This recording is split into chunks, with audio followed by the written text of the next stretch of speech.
How's it going, everybody? My name is Amie. I am going to be doing a reaction video to Metallica Creeping Death Live in Moscow 1991. Now, I have seen this clip before, have not done a reaction to it.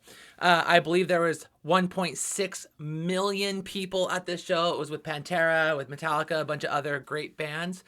You can see the crowd in the background, and yeah, and the reason I wanted to do this is even though Metallica is not a Christian artist, they are an artist that I grew up on. They're an artist that I love. They're an artist that um, really got me through some tough seasons in my teen years, and I just really enjoy them. You know, and I'm a rocker at heart, anyways.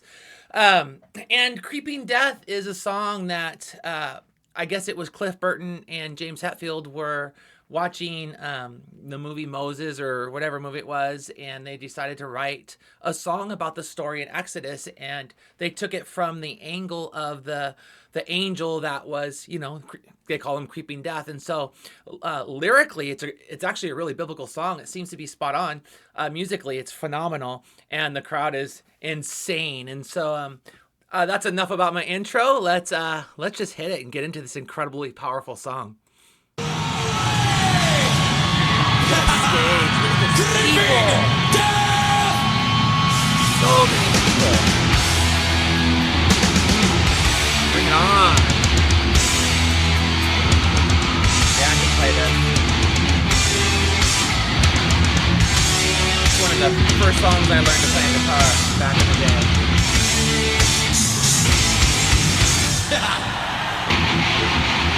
And they're such a revolutionary band. Oh, I miss Jason Newsted. I mean, I love Rob, but Jason was also phenomenal.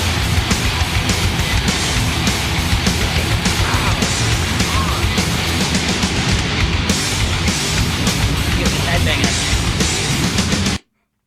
Oh, there's ads in this thing? Hi, Oh, I'm Nicole this is Hockley lame. from Sandy Hook Promise. I know this is hard to Lame, hear, lame, but it's lame. important. Let's skip The that. shooter. Oh.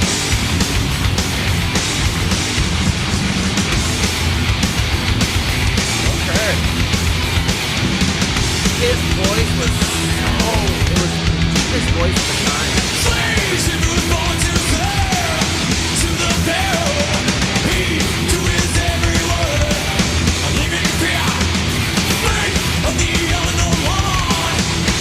Okay, what I love about this is, again, he's setting up the stage of what's going on, you know, in the story of the Hebrews being in slavery. Now, if you don't know the story, it is a biblical story, true story. There was a gentleman by the name of Joseph. He was he was the second youngest of 12 brothers. They would be the Israelites of that time. They're the tribe of Jacob, or the tribe of Israel, and his father loved him like a lot, and his mom had passed away, and so there was a bond there, and he was favored by God, but at the same time his brothers became very jealous of him, this guy Joseph. And so what happened is his brothers threw him into a very large pit and sold him into slavery. He ended up going up to Egypt. He was eventually accused of rape, imprisoned. He interpreted some dreams about some people who wanted to assassinate the pharaoh of the time. He was in prison for a couple years. Eventually, he gets released out of prison, becomes second in command of Pharaoh. I mean, Pharaoh's in charge, and this guy Joseph is second in charge. So he is fully in charge of all of Egypt. And there's a famine in the land, and his family goes there. He reconciles with his brothers. Everything's fine. He dies. He's buried there in Egypt. And over time, he was forgotten about. And what happened is, because his family was there and there was a lot of Jews there, they started to multiply and multiply and multiply.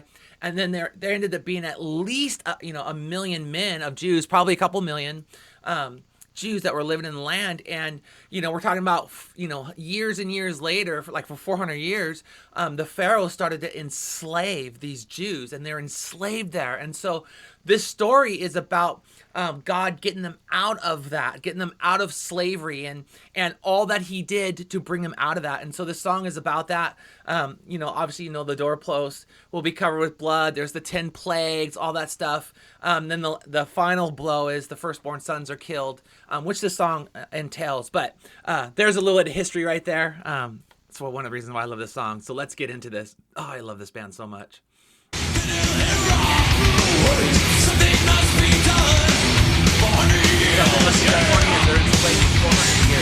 God always comes to protect His children. Always.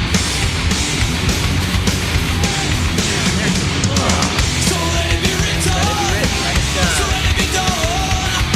I'm sent to by the chosen one. Speaking here, speaking death. So let it be done. You're the firstborn Pharaoh's son. Who are you? I'm speaking death. What an angel. What a great angel. Change is such a good time. Only my people go. That no Goshen. Go. I will be with them. So I love this because this is another part of the story that I think is powerful. He's talking about the land of Goshen and the bush of fire. So in this story, what happened is God had spoken to Moses and said, Moses, I'm going to have you deliver my people. Moses then said, well, I'm going to take it into my own hands. And what happens is he kills an Egyptian and he has to flee to the land of Goshen. And he's about 40 years old when he flees, and he lives there for 40 years. So we're talking about he's about 80 years old. And then God speaks to him in a burning bush and says, hey, I want you to go back and deliver my people. And what I love about this is God gave him a call. He tried to do it in his own ability, and he failed. It ended up in murder. It wasn't good. And God still redeemed him, still used him to bring these people out of Egypt and to deliver them into the promised land. Such an incredible story found in the book of Exodus, if you want to read it in the Old Testament of the Christian Bible. But let's get back into this. I'm going to wind this back just a little bit more. I love this song.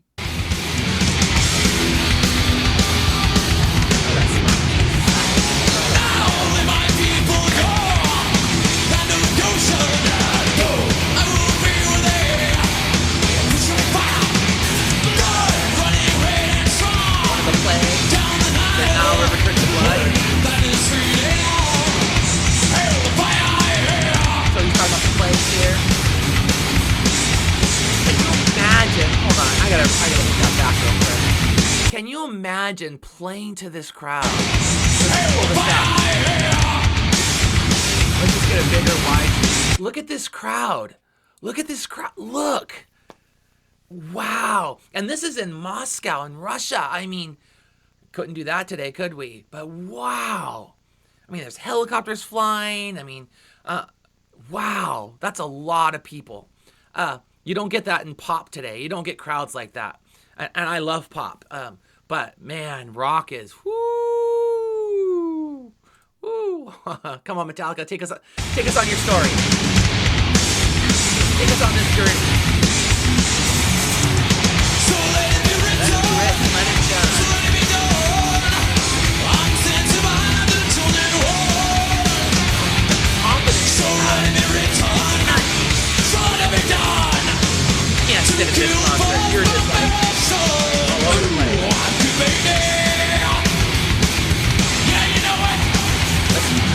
What you're all about, Kirk. Come on.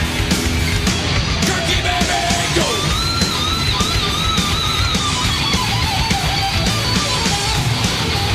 Okay, I'm going to hit this back a little bit because I don't want to miss the solo, but I do want to touch on this.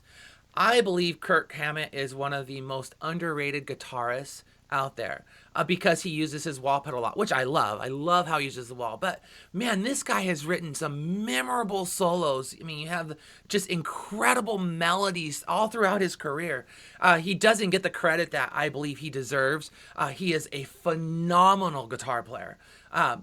He feels the music. He's so good at it. But let's hear this solo. Come on, Kirk, take us on this musical journey.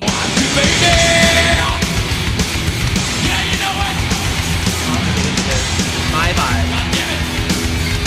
Kirky baby, go.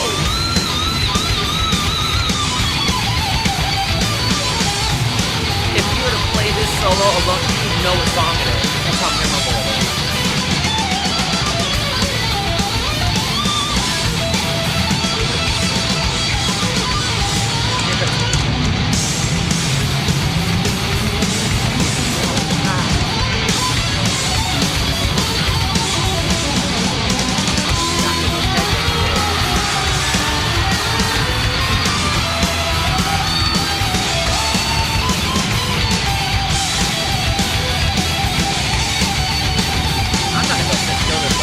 Oh, here comes one of my favorite, the groove in there.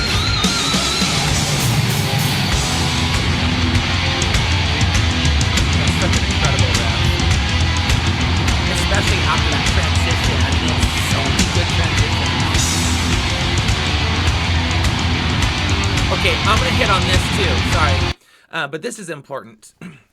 I know that Lars is absolutely hated by a lot of people. He's called a lousy drummer.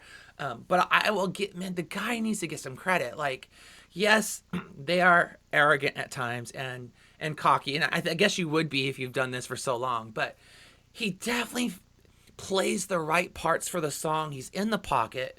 You know, he may not be as technical as a lot of those other incredible drummers are, but for what he's doing and the style that he's playing, I mean, you couldn't ask for something better. This is why it's worked. Their transitions, their songwriting, they're going from fast to slow and to these beats and going from like, you know, just hard hitting the snare and the hi-hat to the toms. And oh, it's just so good. It's so good. This stuff's timeless. Oh, it makes me feel good. I'm going to kick it back just a little bit more. I love this song.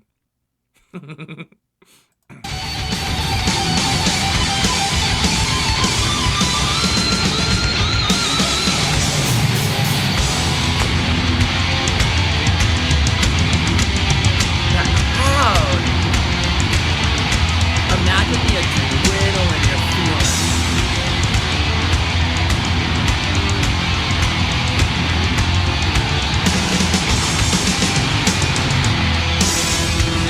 Now this is where they differentiate from the album. Because right now they're going into like, my hand. They're milking the crowd. They're building up the emotion. Oh, look at that. Look at that. This is how you get crowd involvement like this.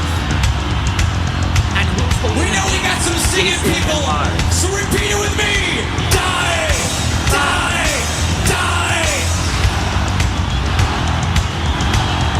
What an angle to take for the song. It's incredible.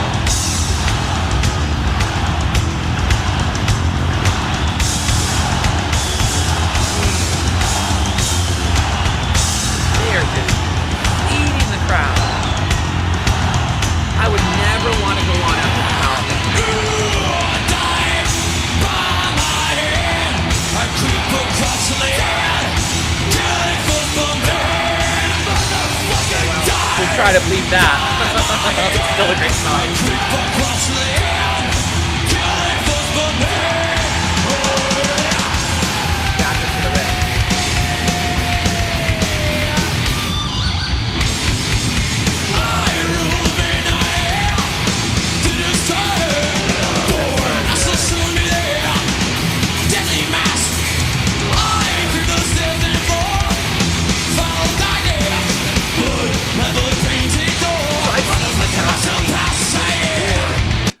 I have been privileged to see Metallica multiple times.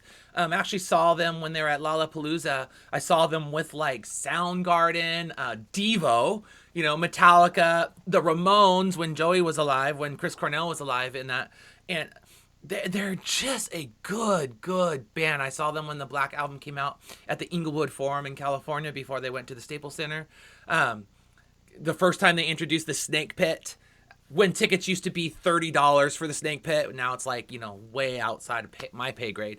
And people will say to me like, you're a pastor, how can you approve of stuff with language? But listen, there are standards that we place on Christians who are naming the name of Christ. You don't put those same standards on non-Christians.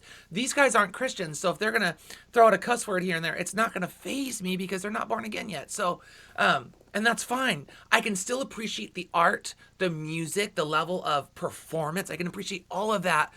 And plus, I grew up on this before I was a Christian too. And, you know, I love the music. I'm not going to lie. I mean, Metallica is the bomb. I mean, whoo, love these guys. But let's get back into this. So good. His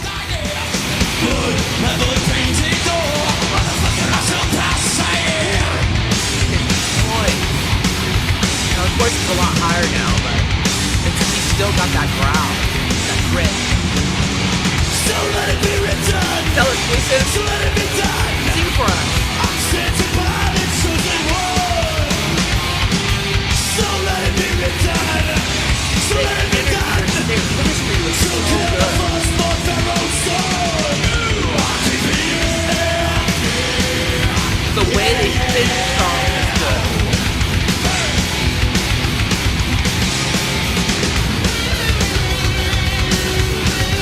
Oh, there's a little farmhouse here.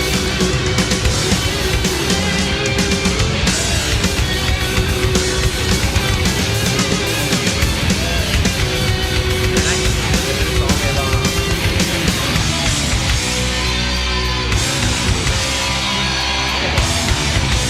Lars is in the pocket. You gotta get credit. And the riffs that go from one riff to the next to the smooth transition. That's hard to do. Bringing it back to the beginning. Full circle. Adding some accents and flavor on it. Even Lars standing up, all of that is good. Just wrapping it out. I mean, these guys are experts in this genre. Experts. Love.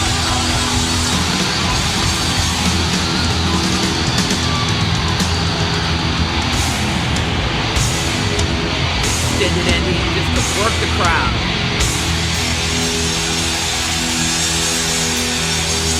Oh.